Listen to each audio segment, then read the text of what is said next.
আসসালামু আলাইকুম ওয়া রাহমাতুল্লাহ। ইন্নাল হামদালিল্লাহ ওয়াসসালাতু ওয়াসসালামু আলা রাসূলিল্লাহ ওয়া আলা আলিহি আসহাবিহি আজমাইন, আম্মা বাদ। আউযু বিল্লাহি মিনাশ শাইতানির রাজিম। বিসমিল্লাহির রাহমানির রহিম। রব্বি ইশরাহ লি সাদরি ওয়া ইয়াসসির লি আমরি ওয়াহলুল উকদাতাম মিন লিসানি ইয়াফকাহু কওলি। ইয়া আইয়ুহাল ইনসান মা গাররাকা বিরাব্বিকাল কারীম। ইয়া আইয়ুহাল্লাযীনা আমানু তাকুল্লাহ হাক্কা তুকাতিহি আলা তামুতুন্না ইল্লা ওয়া আনতুম মুসলিমুন। আলহামদুলিল্লাহ। আজ আমার আলোচনার সংক্ষিপ্ত বিষয় যে আমরা আমাদের রব সম্বন্ধে কতটা জানি। প্রিয় ভাই, প্রিয় বোন, আমাদের এই জীবনের সব থেকে বড় ব্যর্থতা কি জানেন? আমরা আমাদের রবকে চিনি না। এর থেকে বড় ব্যর্থতা আর হতে পারে না। আল্লাহ তাআলা কুরআনুল কারীমে একটা সূরা নাযিল করেছেন, সূরা বাকারা 2 নম্বর সূরা 2 নম্বর আয়াতে বলছেন, যালিকাল কিতাব লা রাইবা ফিহি হুদাল লিল মুত্তাকিন। এই সেই কিতাব, এই সেই গ্রন্থ যাতে বিন্দু পরিমাণ, যাররা পরিমাণ ভুল নেই, সংশয় নেই। আল্লাহ সুবহানাহু ওয়া তাআলা বলছেন, পৃথিবীর কোনো লেখক বলতে পারবে না তার এই কিতাবে কোনো ভুল নেই। কিন্তু আল্লাহ সুবহানাহু ওয়া তাআলা পুরো মানব জাতিকে চ্যালেঞ্জ করছে, এই কোরআনের মতন একটা কোরআন নাজিল করে দেখাও। এরপরে যদি না পারো একটা সূরা নাজিল করে দেখাও। তারপরেও যদি না পারো লাস্ট টেস্টামেন্ট এই কোরআন থেকে একটা ভুল বের করে দেখাও। তা আপনাদের কাছে আমার প্রশ্ন, আপনাদের এই জীবনে একবারও কি অনুবাদ সহ আপনার যে ভাষা বাংলা, সেই ভাষায় কোরআনটা শেষ করেছেন? করেননি। এইটা আপনার জীবনের একটা সব থেকে বড় ব্যর্থতা। আপনি তো আপনার জীবনে অনার্স কমপ্লিট করেছেন, IA, BA, first year, second year, কত না পড়াশোনা আপনি করেছেন, কিন্তু আপনার জীবনে একবার হলেও কি কোরআনটা শেষ করেছেন অনুবাদ সহ? করেননি। আপনি রমজান মাসে 30টা রোজা রাখেন, রমজানের পরে আপনি যা ছিলেন তাই হয়ে যান। এর কারণ কি? এরম রমজান বছরের পর বছর আসবে, আবার আসবে, আবার আসবে, আপনি আবার সেই এক মাসের জন্য ইবাদত করবেন। এরপরে আপনি আর করেন না। আল্লাহ সুবহানাহু ওয়া তাআলা কোন কিতাবে লিখেছে যে আপনি এই এক মাস রোজা রাখবেন, এরপর আর কিছু করা লাগবে না? কোন জায়গায় লেখা আছে ভাই? কে বলেছে? কে আপনাকে আশ্বাস দিল যে আপনি খালি এই এক মাস রোজা রাখবেন? কে বলেছে? আপনি নিজের মন মতন চললে সেটা ইসলাম না। আপনি মনে করছেন এই এক মাস রোজা রাখলেই শেষ? না। আপনার প্রত্যেকটা আদেশ, আল্লাহ সুবহানাহু ওয়া তাআলার আদেশ নিষেধ সবগুলো মানাকেই ইসলাম বলা হয় আল্লাহ সুবহানাহু ওয়া তাআলার কাছে। যেমন আল্লাহ সুবহানাহু ওয়া তাআলা বলছেন সূরা ইমরান 3 নম্বর সূরার 19 নম্বর আয়াতে, ইন্না দীনা ইনদাল্লাহিল ইসলাম। আল্লাহর কাছে একমাত্র গ্রহণযোগ্য দিন ইসলাম, একমাত্র। এই পৃথিবীতে অনেক ধর্ম আছে, কিন্তু আছে না? কিন্তু আল্লাহ সুবহানাহু ওয়া তাআলা কেন বললো তার কাছে একমাত্র গ্রহণযোগ্য দিন ইসলাম? কারণ ইসলাম পরিপূর্ণ জীবন ব্যবস্থা আপনার জন্য। কিন্তু আপনি এক মাস নিয়ে নিলেন আর বাদ বাকি বাদ, তাহলে পরিপূর্ণ থাকলো? আপনি ইসলামের বাইরে চলে গেলেন, তাই না? তাহলে আমাদের জীবনের যে ব্যর্থতার কারণ যে আমরা আমাদের রবকে ভয় পাই না। ধরেন একটা মাঠে খেলা হচ্ছে, একটা মাঠে আপনি খেলা করছেন, হঠাৎ ওই জায়গায় আমি যে উপস্থিত হলাম, আপনার খেলা দেখছি, আপনি ভয় পাবেন? আমাকে পাবেন না। কারণ কি? আপনি আমাকে চেনেন না। কেন ভয় পাবেন? আপনি ভয় পাবেন কাকে? আপনি ওই সময় দেখছেন আপনার পিতা, আপনার মাতা লাঠি নিয়ে আসছে, আপনি কি করবেন? ওই মাঠ থেকে দৌড়ে পালিয়ে যাবেন। কেন? আপনি চেনেন তাদেরকে, আপনি জানেন তারা আপনার জন্মদাতা পিতা মাতা, এই কারণে তাদেরকে ভয় পান। কিন্তু কেন আপনি আল্লাহ সুবহানাহু ওয়া তাআলাকে ভয় পান না? আপনি আল্লাহ সুবহানাহু ওয়া তাআলাকে চেনেন না। তাই কে বলছেন? আল্লাহ সুবহানাহু ওয়া তাআলা বলছেন সূরা জুমার 39 নম্বর সূরার 67 নম্বর আয়াতে, ওমা কদরুল্লাহ হাক্কা কদরি। তারা আল্লাহকে চিনতে পায়নি, তাই তাকে মূল্যায়ন করেনি, মর্যাদা দেয়নি। ওয়াল আরদু জামিয়ান কবদাতু ইয়াউমাল কিয়ামা। অথচ কিয়ামতের দিন এই গোটা পৃথিবী থাকবে তার হাতের মুষ্টিতে। ওয়াস সামাওয়াতু মাতউইয়াতুম বিয়ামিনি। আর আসমান সমূহ ভাস্কর থাকবে তার ডান হাতে। সুবহানাহু ওয়া তাআলা আম্মা ইউশরিকুন। আর যারা আল্লাহ সুবহানাহু ওয়া তাআলার সাথে অন্যদেরকে শিরিক করে, আল্লাহ সুবহানাহু ওয়া তাআলার আয়াত থেকে বহু গুণ ঊর্ধ্বে আছে। তাহলে আমাদের যে বিষয়টা মাথায় রাখতে হবে যে আমরা আল্লাহ সুবহানাহু ওয়া তাআলাকে ইবাদত করি না, তাকে ভয় পাই না তাই।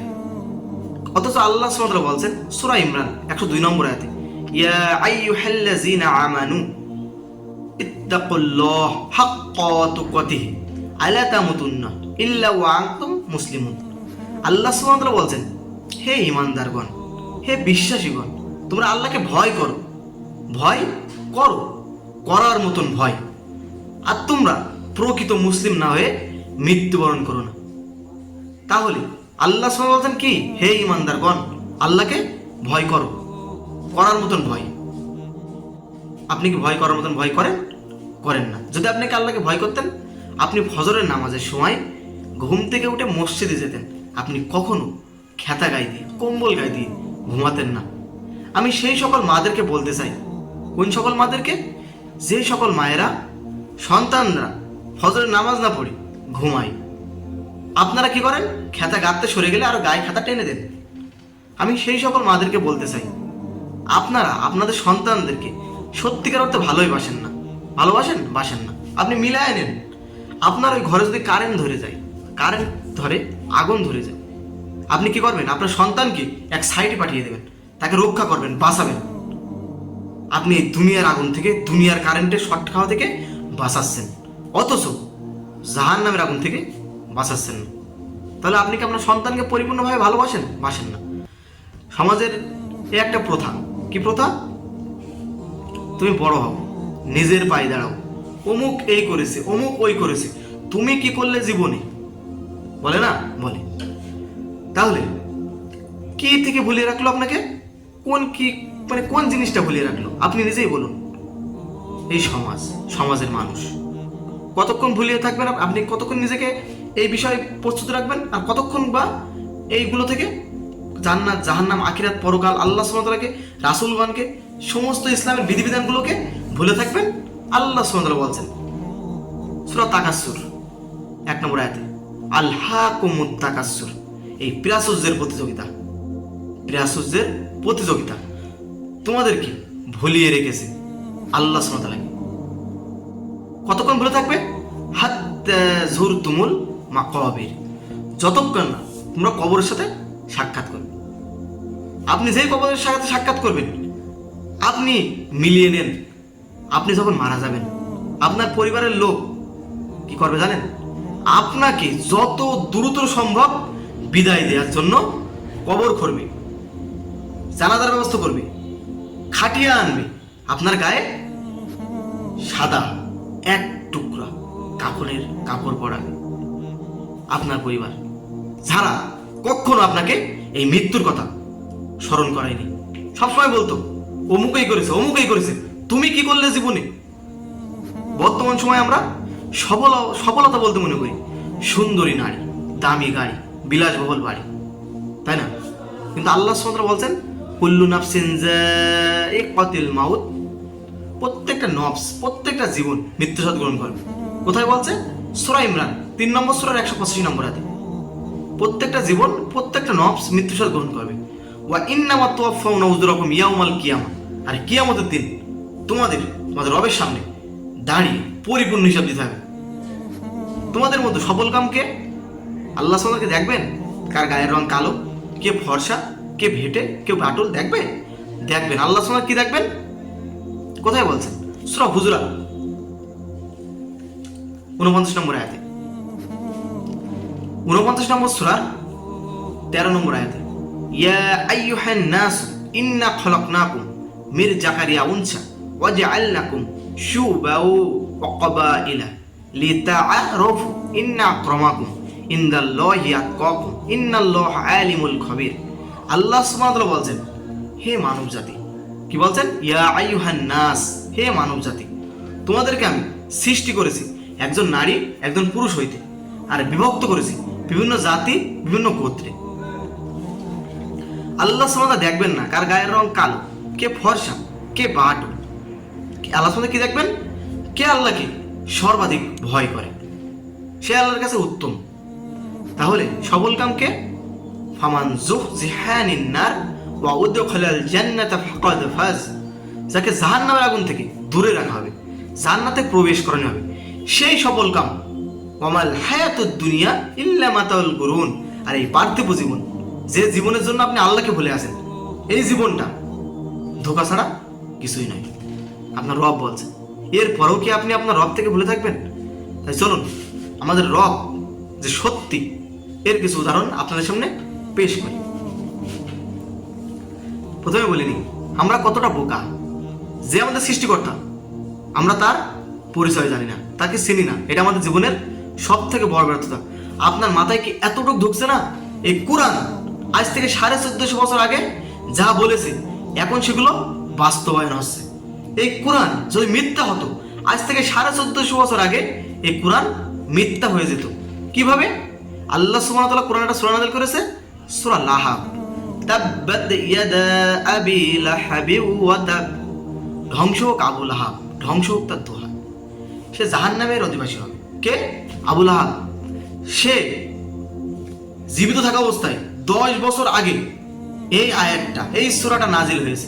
10 বছর আগে যদি সে একবার বলতো আশহাদু আল্লা ইলাহা ইল্লাল্লাহু ওয়া আশহাদু আন্না মুহাম্মাদার রাসূলুল্লাহ, একবার বলতো ভাই, একবার যদি বলতো, এই কোরআন মিথ্যা হয়ে যেত। সে বলেনি। তাহলে আমরা এই কোরআন যে সত্য, এটা কিভাবে আমরা জানবো? এগুলো জানার জন্য আপনাকে কোরআনের অনুবাদ পড়তে হবে। আমাদের এই পৃথিবীতে অনেক ভালো ভালো আলেম আছে, তাদের কাছে যাইতে হবে, তাদের সান্নিধ্যে আপনাকে বসতে হবে, তাদের সাথে কথা বলতে হবে, আলাপ আলোচনা করতে হবে। আপনার সময় হয় ভাই, ইনস্টিটিউটে প্রোগ্রাম, নাচ গান, অনুষ্ঠান, কোনো পার্টি, কোনো আয়োজনের জন্য আপনার সময় হয়, কিন্তু আপনার এই সময়টা হয় না কোনো একটা ভালো আলেমের কাছে যাই, যে কিছু কথা বলি, দিনে আলোচনা শুনি, আল্লাহ সম্বন্ধে জানি। আপনার সময় হয় না, আপনার সময় হবেও না ভাই। কারণ কি? আপনার সময় আপনি তো নষ্ট করে ফেলছেন। আপনার সময় আপনি জীবনেও বের করতে পারবেন না। সময়ের মূল্য সম্পর্কে আল্লাহ সুবহানাহু ওয়া তাআলা কোরআনে একটা সূরা নাযিল করেছে, সূরা আসর। আল্লাহ সুবহানাহু ওয়া তাআলা বলছেন ওয়াল আসর, সময়ের কসম, ইন্নাল ইনসানা লাফি খুসর, নিশ্চয় প্রত্যেকটা মানুষ ক্ষতির মধ্যে আছে। প্রত্যেকটা মানুষ, এভরিথিং, সকল মানুষ ক্ষতির মধ্যে আছে। ইল্লাল্লাযিনা আমানু, তবে তারা ছাড়া, ওয়া আমিলুস সলিহাতি ওয়া তাওয়াসাউ বিল হক ওয়া তাওয়াসাউ বিস সবর, যারা ঈমান এনেছে, সৎকর্ম করেছে, নিজে সত্যের পথে থেকেছে, অন্যকে ধৈর্য অধ্যবসায়ের উপদেশ দিয়েছে। আল্লাহ সুবহানাহু কি বললেন? প্রথমে ওয়াল আস, সময়ের কসম। ভাই, এই সময়ের মূল্য অনেক। আপনি যে সময়টা পার করে আসছেন, সেই সময়টা আপনি জীবনেও 1 সেকেন্ডও পিছিয়ে আনতে পারবেন না ভাই, পারবেন না। এই সময়টা চলেই যাবে, আপনিও থাকবেন না ভাই এই দুনিয়ায়। এই সময়ের সাথে সাথে আপনিও চলে যাবেন, থাকবেন না ভাই আপনি। আপনার কি মনটা একটুও লাগে না ভাই, যে কোনো এক নিরালয়ে বসে যে আমি ভাবি আমার রবকে, কি আমার সৃষ্টিকর্তা, কি কারণে আমাকে সৃষ্টি করেছে? একবারও কি মনটা চায় না একটু ভেবে দেখতে? আপনার রব আপনাকে বলছেন ডেকে, সূরা ইনফিতরের 6 নম্বর আয়াত, ইয়া আইয়ুহাল ইনসান মা গররাকা বিরাব্বিকাল কারীম। হে মানুষ, কোন কারণে তুমি তোমার রবকে ভুলে গেলে? কোন কারণে? দুনিয়ার কোন মোহে তোমার রবকে ভুলিয়ে রাখলো? অথচ তুমি মৃত্যুবরণ করবে আর কিছুদিন পরে। আপনি কি ভাবতে পারছেন আজ নয় কাল আপনাকে চলে যেতে হবে? আল্লাহ রাসূল সাল্লাল্লাহু আলাইহি ওয়াসাল্লাম বলছেন, আকফিরুজ যিকর হাজি মিল্লাতি জাকিউল মাউত, তোমরা দুনিয়ার এই 7 বিনষ্ট মৃত্যুকে বেশি বেশি স্মরণ করো। আর সেই মৃত্যুর কথা আমরা মনেই করি না। আজ আমার মাইকে আওয়াজ আসছে, অমুক আমার এক ভাই মারা গেছে, অমুক আমার এক বোন মারা গেছে, অমুক আত্মীয় স্বজন মারা গেছে। ভাই, কালকে আমাদের নামটা কি মাইকে বলতে পারে না? আজ যে ব্যক্তি লাশ কাঁধে বহন করছে, হয়তো কাল তার লাশটাও কাঁধে বহন করা হতে পারে। আজ যে মাইকে মৃত্যুর ঘোষণা করছে, হয়তো কাল তারও মৃত্যুর ঘোষণা করা হতে পারে।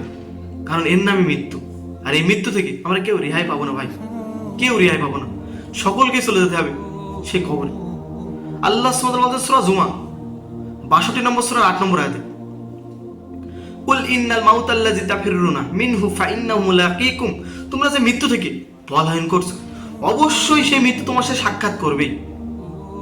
এই মৃত্যু আপনার সাথে অবশ্যই সাক্ষাৎ করবে, আর আপনি সেই মৃত্যুর কথা মনেই করেন। আল্লাহ সুবহানাহু আরো বলেন সূরা কফ 19 নম্বর আয়াতে, ওয়াজাআত সাকরাতুল মাউত বিল হক যালিকা মা কুনতা মিনহু তাহিদ। অবশ্যই অবশ্যই মৃত্যু যন্ত্রণা আসবে, যে মৃত্যু থেকে তুমি পলায়ন করছো। এই মৃত্যু এমন এক বাস্তবতা ভাই, যেটা আপনি অস্বীকার করতে পারবেন না। এটাই তো আল্লাহ সুবহানাহু ওয়া তাআলা যা আছে এর বড় একটা প্রমাণ যে আপনি মৃত্যুবরণ করবেন, আপনাকে আবার পুনরুত্থিত করা হবে। আল্লাহ সুবহানাহু ওয়া তাআলা বলছেন, কুল্লু নাফসিন যায়িকাতুল মাউত সুম্মা ইলাইনা তুরজাউন। প্রত্যেকটা জীবন মৃত্যু স্বাদ গ্রহণ করবে, তারপর তাদের রবের কাছে ফিরিয়ে নিয়ে যাওয়া হবে। ভাই, যখন আপনার রবের কাছে আপনাকে ফিরিয়ে নিয়ে যাওয়া হবে, আপনার রব আপনাকে জানিয়ে দেবে যে আপনি দুনিয়ায় কি কৃতকর্ম করতেন। আপনার রব আপনাকে জানিয়ে দেবে।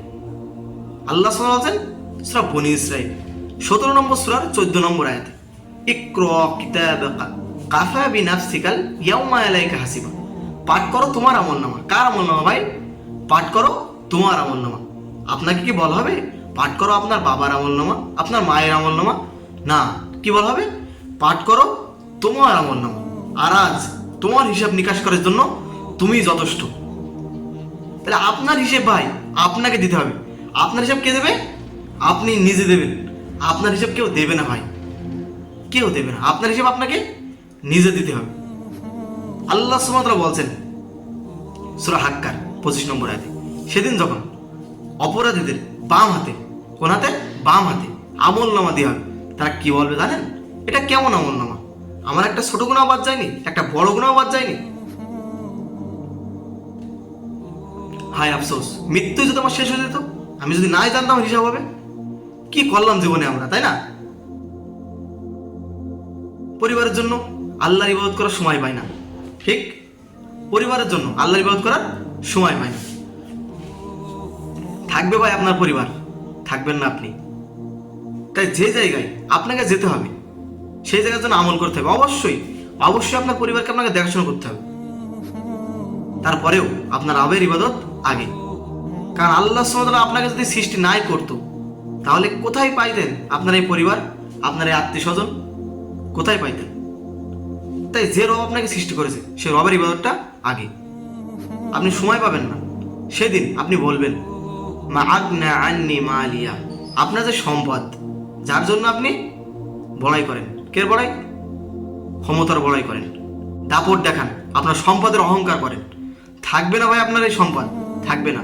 এই সম্পদ থুয়ে আপনাকে চলে যেতে হবে। মা আগনা আন্নি মালিয়া, সেই তাদের এই সম্পদ কোনো কাজেই আসবে না। হালাকা আন্নি সুলতানিয়া, তাদের যে ক্ষমতা তারা দেখায়, সেই ক্ষমতা তাদের থেকে বিনাশ হয়ে যাবে। এরপরে আল্লাহ সুবহানাহু ওয়া তাআলা বলবেন খুযুহু ফাগুল্লুহু, তাকে ধরো, বেড়ি পরিয়ে দাও। সুম্মাল জাহিমা সাল্লু, আর তাকে নিক্ষেপ করো কোথায়? জাহান্নামে। আল্লাহ সুবহানাহু ওয়া তাআলা আপনাদেরকে ছোট্ট একটা প্রশ্ন করেছে, কি বলেছে জানেন? আল্লাহ সুবহানাহু ওয়া তাআলা বলেন সূরা তুর 35 নম্বর আয়াতে, তাদেরকে জিজ্ঞাসা করো তারা কি স্রষ্টা ব্যতীত সৃষ্টি? তারা কি স্রষ্টা ব্যতীত সৃষ্টি হয়েছে, নাকি তারা নিজেরাই নিজেদের স্রষ্টা? আমরা জানি আমরা একটা মাছিও সৃষ্টি করতে পারি না। পারবো ভাই একটা মাছি সৃষ্টি করতে? আমাদের সম্ভব আমাদের পক্ষে? আমরা মাছের কঙ্কাল বানাতে পারবো, তার দিয়ে কোনো হাড়গোড় দিয়ে জোড়া লাগাতে পারবো, কিন্তু তাকে জীবন দিতে পারবো না। যে ডুমটা আমরা দেখতে পাই, সামনে জ্বলে, সামনে আলো দেয়, পিছনে কিন্তু অন্ধকার থাকে। একটা ডুম জ্বালাতে গিয়ে হাজার হাজার বার চেষ্টা করেছে সেই বিজ্ঞানী একটা ডুম আবিষ্কার করতে গিয়ে। একবার ভাবতে পারছেন? সূর্যের আলো কত জায়গায় ছড়িয়ে আছে, কত জায়গায় আপনারা দেখতে পান। এক জায়গায় অন্ধকার, এক জায়গায় আলো দেখতে পান না? আপনারা সব জায়গায় আলো দেখতে পান, সব জায়গায় সকালে দেখতে পান সূর্য যদি ওঠে, তাই না? তাহলে সেই মহান রবের কোনো প্রশংসা করেই কি আপনি শেষ করতে পারবেন? হেরিকেনের আলোতে, টেমির আলোতে পড়তে বসতাম, তাই না? আমাদের গা কিন্তু ঘেমে যেত, পড়তে পড়তে আমাদের গা ঘেমে যেত। অনেক কষ্ট করে আমরা পড়াশোনা করতাম। ভাবতে পারছেন? আপনার সামনে ছোট্ট যে সূর্যটা আপনি দেখতে পান, আপনার সামনে যে ছোট্ট একটা সূর্য দেখতে পান 15 কোটি কিলোমিটার দূরে, তার তাপ আমরা সহ্য করতে পারি না। অথচ কিয়ামতের দিন এই সূর্য আমাদের মাথার কাছে আসবে। আদেশ নিষেধগুলো মানি, জীবনটা গড়ি। কি করলাম আমরা জীবনে? যে রাসূল আমাদের জন্য এতটা কষ্ট করেছে। রাসূল সাল্লাল্লাহু আলাইহি সাল্লাম একদিন কান্না করছিলেন, তখন বিলাল রাদিয়াল্লাহু আনহু বললেন, হে আল্লাহ রাসূল সাল্লাল্লাহু আলাইহি সাল্লাম, আপনি কেন কান্না করছেন? তো রাসূল সাল্লাল্লাহু আলাইহি সাল্লাম বললেন, আমার ভাইদের খুব দেখতে ইচ্ছে করছে। ভাই আমাদের কথা বলছে ভাই, ভাবতে পারছেন? আমাদের জন্য কান্না করছেন আমাদের জন্মের আগে। সেই মানুষটার কথা কি আমাদের মনে পড়ে? পড়ে না। তার সুন্নাহগুলো আমরা এক পাশে ফেলে রেখেছি, ইহুদিদের কাজকর্মগুলো তাদের অনুসরণ করছি। অথচ আল্লাহ রাসূল সাল্লাল্লাহু আলাইহি ওয়াসাল্লাম বলছেন, যার সাথে যার মহব্বত হবে তার সাথে তার হাসর হবে। আপনার মহব্বত যদি ইহুদিদের সাথে হয়, যে ইহুদিরা আপনার ভাইদের, আপনার বোনদের, আপনার মাদের নৃশংসভাবে হত্যা করছে, নৃশংসভাবে বোমার আঘাতে ছিন্ন বিচ্ছিন্ন করে দিচ্ছে, আপনি সেই ইহুদিদের মানেন, সেই ইহুদিদের অনুসরণ করেন, আপনার হাসর হবে কি রাসূল সাল্লাল্লাহু আলাইহি ওয়াসাল্লামের সাথে? আল্লাহ কখনো নয়। আপনার হাসর হবে ইহুদিদের সাথে, মুশরিকদের সাথে, যাদের অনুসরণ করে আপনি। আল্লাহ সুবহানাহু ওয়া তাআলা বলছেন সূরা আম্বিয়া 107 নম্বর আয়াতে, ওয়ামা আরসালনাকা ইল্লা রাহমাতাল লিল আলামিন। আল্লাহ সুবহানাহু ওয়া তাআলা বলছেন, আমি তো রাসূলকে পুরো মানবজাতির জন্য রহমত স্বরূপ প্রেরণ করেছি। আল্লাহ সুবহানাহু আরো বলেন, ওয়ামা আরসালনাকা ইল্লা কাফাতাল লিন-নাস বাশিরা ওয়া নাযিরা। কে সৃষ্টি করেছেন সুসংবাদদাতা, সতর্ককারী রূপে। সুসংবাদ দিয়েছেন কে? জান্নাতের সুসংবাদ দিয়েছেন। আল্লাহ সুবহানাহু ওয়া তাআলা বলছেন সূরা হামিম সাজদার 30 নম্বর আয়াতে, ইন্নাল্লাযীনা ক্বালু রাব্বুনাল্লাহ, নিশ্চয় যারা বলে আমাদের রব আল্লাহ, সুম্মা ইসতাকামু তাতানাজ্জালু আলাইহিমুল মালায়েকা, ফেরেশতারা তার উপর অবতীর্ণ হয়। ফেরেশতারা কি বলে? আল্লা তাখাফু ওয়া লা তাহজানু, তোমরা ভয় পেও না, দুশ্চিন্তা করো না। কখন বলে? যখন আপনি মৃত্যু সজ্জায় সজ্জিত হন, তখন ফেরেশতারা আপনার উপর অবতীর্ণ হয়, বলে, হে ঈমানদারগণ, তুমি যদি ঈমানদার হও, যদি বিশ্বাসী হও, তোমার পর নাজিল হবে, বলবে তুমি ভয় পেও না, দুশ্চিন্তা করো না, ওয়া বিশিরু বিল জান্নাতিল্লাতী কুনতুম তুআদুন, আর তোমরা সুসংবাদ গ্রহণ করো সেই জান্নাতের যার ওয়াদা ও প্রতিশ্রুতি তোমাদেরকে দেওয়া হয়েছিল। পরের আয়াতে বলছেন, নাহনু আউলিয়াউকুম ফিল হায়াতিদ দুনিয়া ওয়া ফিল আখিরা ওয়া লাকুম ফিহা মা তাশতাহি আনফুসুকুম ওয়া লাকুম ফিহা মা তাদদাউন। আমরা তোমাদের দুনিয়ার জীবনের বন্ধু এবং পরকালের বন্ধু। তোমরা জান্নাতে তাই পাবে যা তোমাদের মন চাইবে, তোমাদের জন্য আরো থাকবে যা তোমরা দাবি করবে। নুজুলাম মির গফুরির রহিম, পরম করুণাময় মহান রব্বুল আলামিন আল্লাহ সুবহানাহু ওয়া তাআলার পক্ষ থেকে আপ্যায়ন স্বরূপ আমাদের রব আমাদের রাসূলকে সৃষ্টি করেছেন, প্রেরণ করেছেন আমাদের জন্য রহমত স্বরূপ, সুসংবাদদাতা, সতর্ক করেছেন জাহান্নাম থেকে। ভাই জাহান্নাম জানেন কাকে বলে? জাহান্নাম সেই জায়গার নাম যেখানে আপনি ঢুকতে পারবেন, বের হতে পারবেন না আল্লাহর আদেশ ছাড়া। ভাই ভাবতে পারছেন জাহান্নাম এতটা ভয়ঙ্কর জায়গা? আল্লাহ সুবহানাহু ওয়া তাআলা বলছেন সূরা নাবার 21 নম্বর আয়াতে, ইন্না জাহান্নামা কানাত মিরসাদা, নিশ্চয় জাহান্নাম গোপন ফাঁদ। গোপন ফাঁদ ভাই, লিত্তাগিনা মাআবা, যেটা সীমালঙ্ঘনকারীর জন্য প্রস্তুত করে রাখা হয়েছে। সীমালঙ্ঘনকারী কারা? যারা আল্লাহর আদেশ মানে না, নিষেধ থেকে দূরে থাকে না, তারাই সীমালঙ্ঘনকারী। সব থেকে বড় সীমালঙ্ঘন করছেন তো আপনি আল্লাহর সাথে, এর থেকে বড় সীমালঙ্ঘনকারী আর কি হতে পারে? লিত্তাগিনা মাআবা, তারা সেখানে যুগ যুগ ধরে অবস্থান করবে। লাবিসিনা ফিহা আহকাবা, তাদেরকে সেখানে কোনো শীতলতা দেওয়া হবে না, না কোনো পানি দেওয়া হবে। ইল্লা হামিমান ওয়া গাসসাকা, তাদেরকে খাইতে দেওয়া হবে গরম পানি ও পুষ। ভাই ভাবতে পারছেন? আপনাকে খাইতে দেওয়া হবে কি?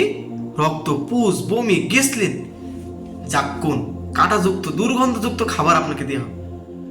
আমি আপনাদের কাছে রিকোয়েস্ট করতে চাই, আপনাদের জীবন দশায় একটা বার হলেও এই কোরআন অনুবাদ সহ পড়ুন। আপনি যদি আল্লাহ থেকে ফিরে আসেন আপনার ব্যাপার, আপনি যদি না আসেন তাও আপনার ব্যাপার। আল্লাহ সুবহানাহু ওয়া তাআলা আপনাকে জোর করেনি। কিন্তু সেদিন যখন আপনাকে জাহান্নামের প্রহরীরা জিজ্ঞাসা করবে, তোমার কাছে কি কোনো সতর্ককারী আসেনি? সূরা মুলকের 8 নম্বর থেকে পড়ে। তখন আপনি বলবেন, হ্যাঁ এসেছিল, আমরা তাদেরকে মিথ্যাবাদী বলেছিলাম। কি বলেছিলাম? ক্বালু বালা قد جاءنا نذير فكذبنا وقلنا ما نزل الله من شيء إن أنتم في ضلال كبير وقالوا لو كنا نسمع أو نعقل ما كنا في أصحاب السعير। তারা বলবে, হায় আফসোস, আমরা তো শুনতাম বুদ্ধি খাটাতাম, তাহলে আজ আমরা এই জাহান্নামের মধ্যে শুতাম না। আমার রব, যদি ভুল যদি কিছু হয়ে থাকে আপনি মাফ করে দিয়েন, আমার ভাইদেরকে হিদায়ত দিয়েন, আমার ভাই আমার বোন যারা আপনার পথে আসতে চাই তাদের পথ সহজ করে দেন, যারা আপনার পথ থেকে বিপদ আছে তাদের পথ দেখান, সিরাতুল মুস্তাকিমের পথ, সরল পথ, সঠিক পথ। আপনি তো রহিম, আপনি তো রহমান, আমরা তো গুনাহগার, আর আমার রব অনেক দয়াময়। তাই চলুন আমরা আমাদের সেই দয়াবানের, সেই রহমান, সেই আল্লাহ সুবহানাহু ওয়া তাআলার ইবাদত করি, তার পথে ফিরে আসি। অবশ্যই আমাদের একদিন সেই রবের কাছে ফিরে যেতে হবে, আর তার সামনে দিয়ে সকল কিছু, সকল নিয়ামত সম্বন্ধে সে আমাদেরকে জিজ্ঞাসা করা হবে, সব কিছু হিসাব দিতে হবে। ভাই বোন, চলুন ফিরে আসি রবের পথে। আসসালামু আলাইকুম ওয়া রাহমাতুল্লাহি ওয়া বারাকাতুহু।